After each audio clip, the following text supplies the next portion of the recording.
ഇന്ന് കോമൺ ആയിട്ട് ചില പേഷ്യൻസ് ഒന്ന് പറയും, പാരൻസ് ആയിരിക്കും, ഡോക്ടറെ മക്കൾ ഇപ്പോൾ പണ്ട് നന്നായിട്ട് പഠിച്ചിരുന്ന മക്കളാണ്, ഇപ്പൊ തീരെ പഠിക്കണില്ല ഡോക്ടർ, ഇപ്പം ഓർമ്മശക്തി ഇല്ല എന്ന് പറയും. അതേപോലെ തന്നെ ചില അഡൽട്ട് പേഷ്യൻസ് ഇപ്പം പിന്നെ എപ്പിഡിയ വയറ് സംബന്ധമായിട്ടുള്ള അല്ല ഗ്യാസ്ട്രിക് ബുദ്ധിമുട്ടായിട്ട് വരുന്ന അല്ല മറ്റു പല പ്രശ്നങ്ങളായിട്ട് വരുന്ന പേഷ്യൻസ് പറയും, ഡോക്ടർ ഇപ്പം ഓർമ്മശക്തി ചെറുതായിട്ടൊന്ന് ബാധിക്കുന്ന പോലെ ഉണ്ട്, കാരണം പെട്ടെന്ന് മൈൻഡ് കിട്ടണില്ല. അപ്പോൾ എന്താണ് നമുക്ക് ഈ പറഞ്ഞ പ്രശ്നം, പണ്ട് കാലത്ത് ഇല്ലാത്ത ഒരു പ്രശ്നം പെട്ടെന്ന് എങ്ങനെ കയറി വന്നു എന്നുള്ളത് നോക്കുമ്പോൾ നമുക്ക് വളരെ എളുപ്പത്തിൽ കാര്യങ്ങൾ മനസ്സിലാവും. ചില കാര്യങ്ങൾ ശ്രദ്ധിച്ചു കഴിഞ്ഞാൽ ഈ പറഞ്ഞ കാര്യങ്ങൾ, നേരത്തെ പറഞ്ഞ കോൺസെൻട്രേഷൻ കുറവും ഓർമ്മശക്തിയുടെയും കാരണം നമുക്ക് എളുപ്പത്തിൽ മനസ്സിലാവും. അത് എന്താണ് അതിൻ്റെ കാരണങ്ങളെന്നും എങ്ങനെ നമുക്കത് ഓവർകം ചെയ്യാം എന്നുള്ളതും നമുക്ക് പരിശോധിക്കാം. ഞാൻ ഡോക്ടർ സെയ്ദ് മുഹസിൻ.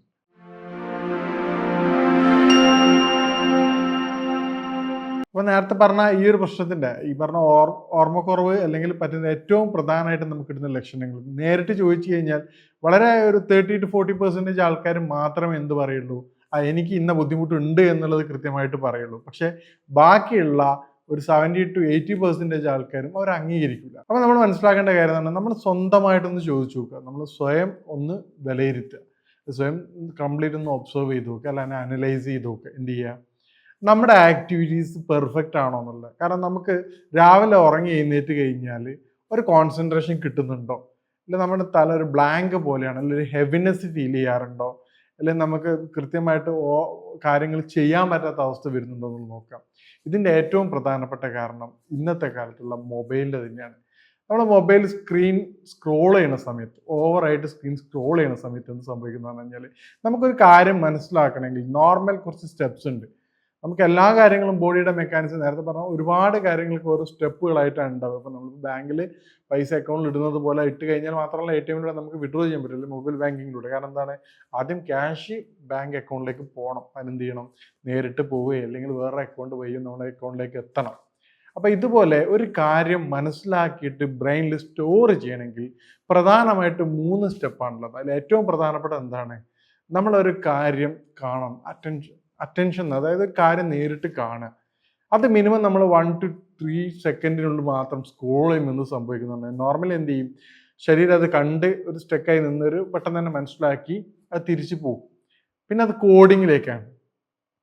കോഡിങ് എന്ന് പറയുന്നത് എൻകോഡ് ചെയ്തിട്ട് അത് എന്താണ് കണ്ടതെന്നുള്ളത്. അപ്പോൾ ഉദാഹരണം, നമ്മൾ കണ്ണുകൊണ്ട് കണ്ടതാണെങ്കിലും ചെവി കൊണ്ട് കേട്ടതാണെങ്കിലും സ്മെല്ലിംഗ് ആണെങ്കിലും സ്പർശനാണെങ്കിലും പഞ്ചേന്ദ്രിയം എന്ന് പറയാറില്ലേ, ഈ പറഞ്ഞ രൂപത്തിലാണെങ്കിൽ എന്ത് ചെയ്യും, അത് ബോഡി അത് കറക്റ്റ് ചെയ്ത് അത് എൻകോഡ് ചെയ്തിട്ട് അത് എന്താണെന്ന് കണ്ടെത്തും. അപ്പൊ എന്ത് സംഭവിക്കും, ഇന്ന കാര്യങ്ങളാണ് പറഞ്ഞത്, ഇത് വളരെ പെട്ടെന്ന് നടക്കുന്ന കാര്യങ്ങളാണ് കേട്ടോ, അപ്പോൾ വളരെ ലാഗായി നടക്കുന്നത്. പക്ഷേ ഈ സമയത്ത് നമ്മൾ സ്ക്രീൻ സ്ക്രോൾ ചെയ്യുന്ന സമയത്ത് എന്താ സംഭവിക്കുന്നത് പറഞ്ഞു കഴിഞ്ഞാൽ, തുടർച്ചയായിക്കൊണ്ട് നമ്മൾ പല രൂപത്തിൽ ചെയ്യുമ്പോൾ ബോഡിക്ക് കറക്റ്റായിട്ട് ബ്രെയിനിന് ഈ കാര്യങ്ങൾ കണ്ടെത്താൻ പറ്റില്ല.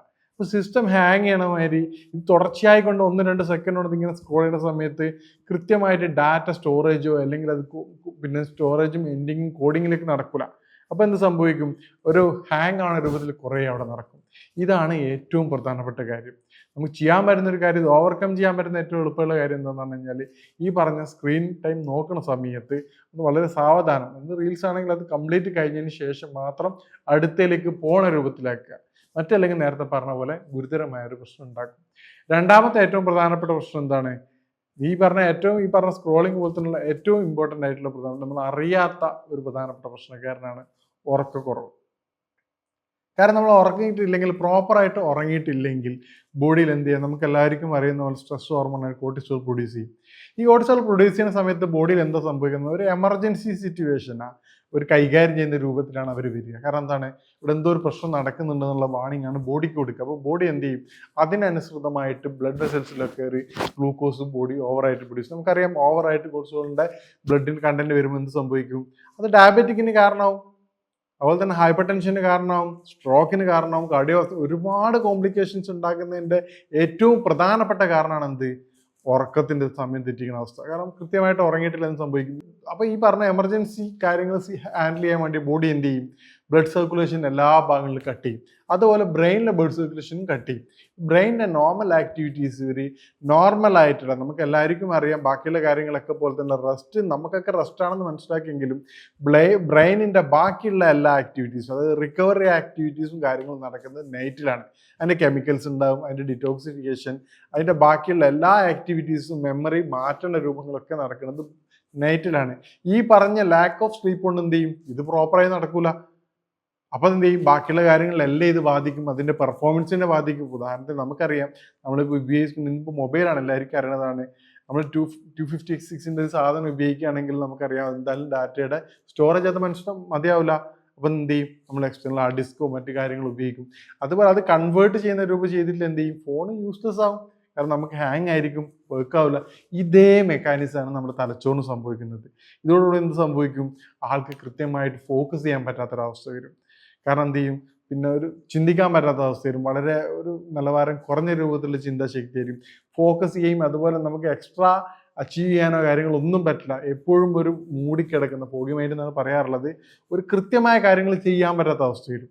ഇതാണ് ഉറക്കക്കുറവുകൊണ്ട് ശരീരത്തിൽ ഉണ്ടാക്കുന്ന ഏറ്റവും കൂടുതൽ. പിന്നെ പിന്നീട് മെല്ലെ പതിയെ എന്ത് ചെയ്യും, ആ ബ്രെയിനിൻ്റെ ടോട്ടൽ ആക്ടിവിറ്റീസിനെ അത് ബാധിക്കും. നേരത്തെ പറഞ്ഞാൽ പെട്ടെന്ന് തന്നെ ഡയബറ്റിക് സ്റ്റാർട്ടാവും, ഈ പറഞ്ഞ കാർഡിയോവാസ്കുലർ സിസ്റ്റം തുടങ്ങും. ഇനി മൂന്നാമത്തെ ഏറ്റവും പ്രധാനപ്പെട്ട കാര്യമാണ് വൈറ്റമിൻ ഡെഫിഷ്യൻസി. അതിൽ ഏറ്റവും പ്രധാനമാണ് വൈറ്റമിൻ B12. B12ൻ്റെ ഏറ്റവും ആക്ടിവിറ്റീസ് എന്ന് പറഞ്ഞു കഴിഞ്ഞാൽ അത് ന്യൂറോ ട്രാൻസ്മിറ്റേഴ്സ് ആയിട്ടുള്ള, പിന്നെ ആ ട്രാൻസ്മിറ്റേഴ്സിൻ്റെ ഡെവലപ്മെൻറ്റിനും മറ്റേ മൈലിൻ ഷീറ്റിൻ്റെ ഇതിനും ഒക്കെ വളരെ ഹെൽപ്ഫുള്ളാണ് ഈ പറഞ്ഞ വൈറ്റമിൻ്റെ നമ്മൾ B12 ഡെഫിഷ്യൻസി നോക്കുകയാണെങ്കിൽ നമുക്ക് മറ്റേ കമ്പയർ ചെയ്യുമ്പോൾ മനസ്സിലാവും. സാധാരണ ഇതിലൊരു ഹെവിനെസ് ഉണ്ടാവില്ല, എപ്പോഴും ഒരു ടെൻഷൻ ഓറിയൻറ്റഡ് ആയിരിക്കും, സ്ട്രെസ് ടൈപ്പ് ആയിരിക്കും. അതിൽ വരുന്ന ഈ പറഞ്ഞ കോൺസെൻട്രേഷൻ്റെ കുറവുണ്ട്. വൈറ്റമിൻ B12 പോലെ തന്നെ വളരെ അത്യാവശ്യമുള്ള വൈറ്റമിൻ ആണ് എന്ത്, വൈറ്റമിൻ D. കാരണം നമുക്ക് എല്ലാവർക്കും അറിയാം വൈറ്റമിൻ D എന്താണ്, ബോഡിയുടെ ബോണിന് വളരെ അത്യാവശ്യമാണെന്നുള്ളത്. പക്ഷേ നമ്മുടെ ഡേ ടു ഡേ ആക്ടിവിറ്റീസിൽ അല്ലെ ബ്രെയിനിൻ്റെ ആക്ടിവിറ്റീസിൽ, ബ്രെയിനിൻ്റെ സ്ട്രെങ്ത്തിന് വളരെയധികം അത്യാവശ്യമുള്ള കാര്യമാണ് എന്ത്, വൈറ്റമിൻ D. അത് നേരത്തെ പറഞ്ഞ പോലെ പിന്നെ ന്യൂറോ ട്രാൻസ്മിറ്റേഴ്സിൻ്റെ ഹെൽപ്പിന്, ബ്രെയിൻ മറ്റേ മെമ്മറി സെൽസിൻ്റെ ഡെവലപ്മെൻറ്റൊക്കെ വളരെ അത്യാവശ്യമുള്ള കാര്യമാണ്. ഇനി നമുക്ക് നേരത്തെ പറഞ്ഞ പോലെ എന്താണ് ഇതിന് സൊല്യൂഷൻ എന്നുള്ള രൂപത്തിലേക്ക് നോക്കാം, എങ്ങനെ നമുക്ക് ഈ പ്രശ്നം ഓവർകം ചെയ്യുക എന്നുള്ളത്. അല്ല നേരത്തെ പറഞ്ഞ 3 മെത്തേഡ് ഏറ്റവും എളുപ്പം നമുക്ക് സ്ക്രീൻ ടൈം പരമാവധി കൺട്രോൾ ചെയ്യാൻ പറ്റുമെന്ന് നോക്കാം. ഇപ്പോൾ മാക്സിമം നമുക്കൊരു ഇപ്പോൾ തന്നെ പല ആപ്പിലുകളും തന്നെ നമ്മുടെ ഫോണിൽ തന്നെ എന്ത് ചെയ്യാൻ പറ്റും, സ്ക്രീൻ ടൈം വാട്സപ്പിലായാലും യൂട്യൂബിലായാലും ഫേസ്ബുക്കിലായാലും അത് നമുക്ക് സെറ്റ് ചെയ്യാൻ പറ്റും. ആ രൂപത്തിൽ സെറ്റ് ചെയ്തിട്ട് സ്ക്രീൻ ടൈം പരമാവധി കുറയ്ക്കുക. കുട്ടികളാണെങ്കിൽ നിങ്ങൾക്ക് നോക്കിയാൽ മതി, പണ്ട് കാലത്തൊക്കെ കുട്ടികൾക്ക് അത്ര പ്രശ്നം ഉണ്ടായിരുന്നില്ല. കാരണം എന്താണ്, പണ്ടൊക്കെ യൂട്യൂബ് മാത്രമായിരുന്നു. യൂട്യൂബ് മാത്രമാകുമ്പോൾ ഇത്തിരി കോംപ്ലിക്കേഷൻ വരില്ല. കാരണം എന്താണ്, ഒരു കണ്ടിന്യൂസ് ആയിട്ട് മിനിമം ഒരു 3 to 5 minutes എങ്കിലും ഉണ്ടാവും. സ്റ്റോറീസ് ആയാലും സോങ്സ് ആയാലും വലിയ വിഷയങ്ങൾ ഉണ്ടാവില്ല. പക്ഷെ ഇന്ന് റീൽസ് വന്നതോടുകൂടിയാണ് ഈ സംവിധാനം മൊത്തം തകിടം പറഞ്ഞത്. കാരണം എന്താണ്, കണ്ടിന്യൂസ് സ്ക്രോളിങ് ഈ ബ്രെയിനിനെ കൺഫ്യൂഷന് ഏറ്റവും പ്രധാനപ്പെട്ട കാരണമാണ്. ഇനി നമുക്കിതെങ്ങനെ ഓവർകം ചെയ്ത് നേരത്തെ പറഞ്ഞാൽ സ്ക്രീൻ ടൈം കുട്ടികളെ പറ്റുകയാണെങ്കിൽ നെറ്റ് ഓഫ് ചെയ്തുകൊണ്ട്, വളരെ അത്യാവശ്യമാണെങ്കിൽ എന്ത് ചെയ്യുക, വളരെ ലിമിറ്റ് ടൈം സെറ്റ് ചെയ്തുകൊണ്ട് സ്ക്രീൻ ടൈം സെറ്റ് ചെയ്തുകൊണ്ട് എന്ത് ചെയ്യുക, ഈ പറഞ്ഞ പിന്നെ യൂട്യൂബ് ഡൗൺലോഡ് വീഡിയോസ് മാത്രം ആക്സസ് കൊടുക്കുക കുട്ടികൾക്ക്. അതെന്ത് ചെയ്യും, അത് വലിയ കുഴപ്പമില്ലാത്ത രൂപത്തിൽ എഫക്റ്റ് ആവും. നമുക്ക് തന്നെ ഇപ്പോൾ കാണുകയാണെങ്കിൽ എന്ത് ചെയ്യും, റീൽസ് സേവ് ആയിക്കൊണ്ട് അത്യാവശ്യം ഒരു സാധനം ഡൗൺലോഡ് ചെയ്തിട്ട് അത് മാത്രം കാണാൻ വേണ്ടി ശ്രമിക്കുക. രണ്ടാമത്തെ ഏറ്റവും പ്രധാനമാണ് കൃത്യമായിട്ടുള്ള ഉറക്കം. നേരത്തെ ഞാൻ പറഞ്ഞു ഉറക്കിൻ്റെ വളരെ ഇമ്പോർട്ടൻറ്റ്. ഉറക്കം കൃത്യമായിട്ട് ഉറക്കില്ലായ്മ നമ്മൾ പല വീഡിയോകളും വ്യത്യസ്തമായിട്ട് പറഞ്ഞതാണ്, ദീർഘമായിട്ട് പറഞ്ഞതാണ്. പക്ഷെ എന്നാലും ഇത് ഇമ്പോർട്ടൻ്റ് ആയതുകൊണ്ടാണ് വീണ്ടും റിപ്പീറ്റ് ചെയ്യണത്. നേരത്തെ പറഞ്ഞ പോലെ ആ കോർട്ടിസോൾ നമ്മൾ കൃത്യമായിട്ട് ബോഡിയിൽ ഇൻക്രീസ് ചെയ്യുകയാണെങ്കിൽ നമുക്ക് എന്ത് ചെയ്യും, പ്രമേഹം വരാനുള്ള സാധ്യത വളരെ അധികമാണ്. അതുപോലെ തന്നെ ഹാർട്ട് അറ്റാക്ക്, കാർഡിയാക് ഡിസീസും ഒക്കെ തന്നെ കാരണം എന്താണ്, കൃത്യമായ ഉറക്കില്ലായ്മയാണ്. ഇനി നേരത്തെ പറഞ്ഞ പോലെ എന്ത് ചെയ്യാം, ഫിസിക്കൽ ആക്ടിവിറ്റീസ്, എക്സസൈസുകൾ ചെയ്യാം. ബ്രെയിനിന് എക്സസൈസ് ചെയ്യാൻ പറ്റും. നമുക്കറിയാൻ പറ്റുന്നത് പുതിയ സ്കില്ലുകൾ പഠിക്കാം. പുതിയ സ്കില്ലുകൾ പഠിക്കുമ്പോൾ ബ്രെയിൻ വളരെ ഇൻട്രസ്റ്റിംഗ് ആയിരിക്കും.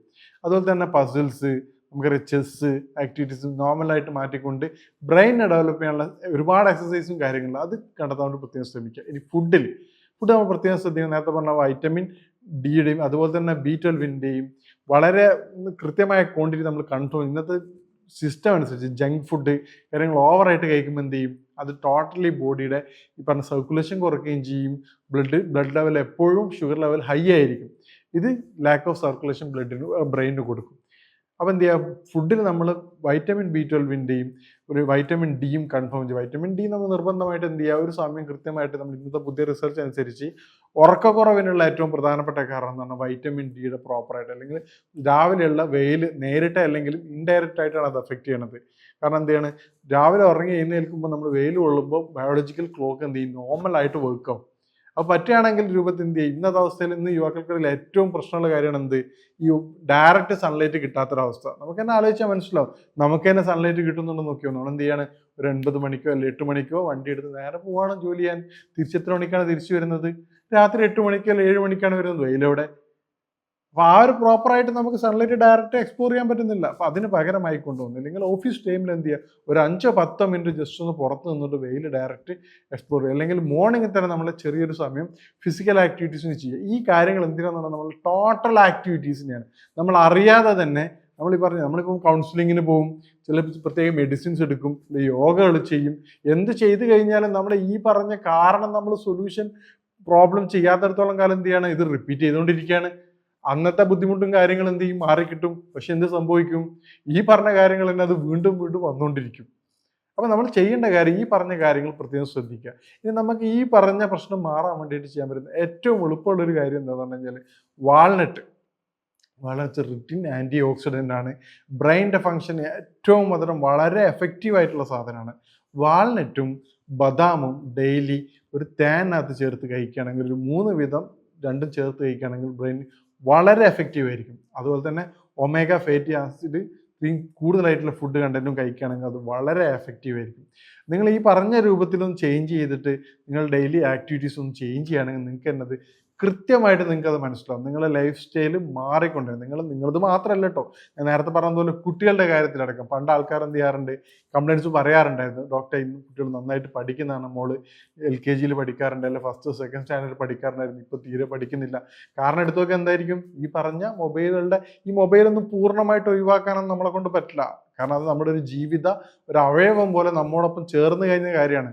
അപ്പം നമുക്ക് ചെയ്യാൻ പറ്റുന്ന കാര്യം എന്താണ്, അതിൻ്റെ ഒരു ഉപയോഗത്തിൻ്റെ ക്രമീകരണങ്ങൾ വരുത്തുകയും മറ്റു മധുരപലഹാരങ്ങളൊക്കെ കഴിക്കുന്നവർ അത് അപകടകരമാണെന്നും അറിഞ്ഞുകൊണ്ട് അതിൻ്റെ ക്വാണ്ടിറ്റി കുറയ്ക്കൽ മാത്രമാണ് പോസിബിൾ ഉള്ളത്.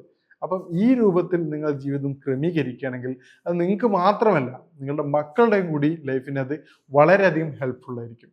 അങ്ങനെ ഇപ്പം നമ്മൾ ഇതിനെടുത്തതിന് ശേഷവും, അപ്പോൾ ഉദാഹരണത്തിന് നമ്മൾ ഈ പറഞ്ഞ കാര്യങ്ങളൊക്കെ ചെയ്തതിന് ശേഷം കുറച്ച് ക്രോണിക് ആണെങ്കിൽ, ഈ ആക്ടിവിറ്റീസ് ഒക്കെ ചെയ്തതിന് ശേഷം ഇപ്പോൾ കുട്ടികളിലാണെങ്കിലും പിന്നെ മുതിർന്നവരിലാണെങ്കിലും അഡൽസിനാണെങ്കിൽ ഈ പറഞ്ഞ കാര്യങ്ങളൊക്കെ ചെയ്തിട്ട് നിങ്ങൾക്ക് മാറ്റങ്ങൾ കാണുന്നില്ല എങ്കിൽ, ക്രോണിക് ആയി പോയിട്ടുണ്ടെങ്കിൽ, നിങ്ങൾ പൂർണ്ണമായിട്ടും നിങ്ങൾ മെഡിസിൻ കൂടി എടുക്കുകയാണെങ്കിൽ, ഇതോടൊപ്പം മെഡിസിൻസ് എടുക്കുകയാണെങ്കിൽ, ഇപ്പോൾ നമുക്ക് അക്രൂട്ടിൻ്റെ ഒക്കെ മെഡിസിൻസ് അവൈലബിൾ ആണ്, അത് എടുക്കുകയാണെങ്കിൽ എന്ത് ചെയ്യും, ഇതിൻ്റെ ആക്ടിവിറ്റീസ് നമുക്ക് പൂർണ്ണമായിട്ടും വളരെ ഫാസ്റ്റ് ആയിട്ട് ചേഞ്ച് ചെയ്യാൻ പറ്റും.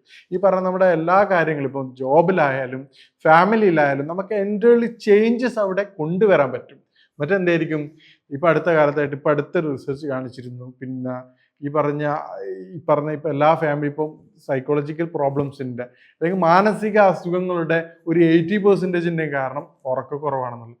അപ്പോൾ അതുപോലെ തന്നെ ഉറക്കക്കുറവ് പോലെ തന്നെ നമ്മൾ അറിയാതെ ഒരു വില്ലനായിക്കൊണ്ടിരിക്കുന്ന കാര്യമാണ് എന്ത്, ഈ പറഞ്ഞ മൊബൈൽ ഫോണിൻ്റെ അല്ലെങ്കിൽ ഈ പറഞ്ഞ കൃത്യമായ രൂപത്തിലുള്ള ബ്രെയിൻ കാര്യങ്ങൾ മനസ്സിലാക്കാൻ പറ്റാത്ത അവസ്ഥ. എന്ത് ചെയ്യും, പാർട്ട്ണറോട് നമ്മൾ സംസാരിക്കും, പക്ഷെ പാർട്ട്ണർ എന്ത് ചെയ്യില്ല, കൃത്യമായിട്ട് മനസ്സിലാക്കില്ല. അവർ എന്തെങ്കിലും ആൻസർ പറയും, പിന്നീട് അവിടെ പ്രശ്നങ്ങൾ സ്റ്റാർട്ട് ചെയ്യും.